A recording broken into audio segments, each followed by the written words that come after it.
સહાયક પ્રાદેશિક વાહન વ્યવહાર અધિકારીશ્રીને કચેરી દાહોદની અખબાર યાદી જણાવે છે કે દાહોદના કાર્યક્ષેત્રમાં જિલ્લા ખાતે કુલ 1202 ટેક્સ ડિફોલ્ટર મોટર વાહન છે।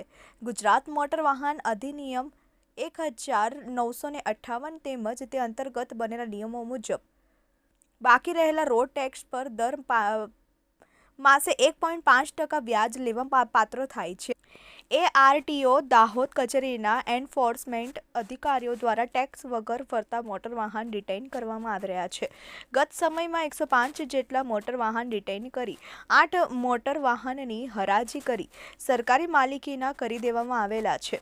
આથી ટેક્સ ભરવાનો બાકી હોય તેવા તમામ મોટર વાહન માલિકને બાકી રોડ ટેક્સ તાત્કાલિક ભરપાઈ કરવા તેમજ રજીસ્ટ્રેશન રદ કે નામ ફેરની કાર્યવાહી તાત્કાલિક પૂર્ણ કરવા જણાવવામાં આવ્યું છે।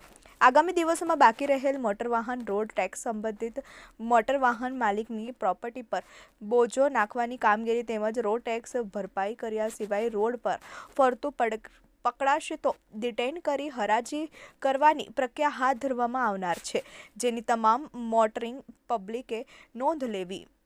મોબાઈલ ફોનથી પણ રોડ ટેક્સ ભરી શકાય તેનો ફ્લો ચાર્ટ નીચેનો QR કોડ સ્કેન કરવાથી ઉપલબ્ધ થશે। સહાયક પ્રાદેશિક વાહન વ્યવહારની અધિકારી જેની શેખ, TV18 ન્યૂઝ, દાહોદ।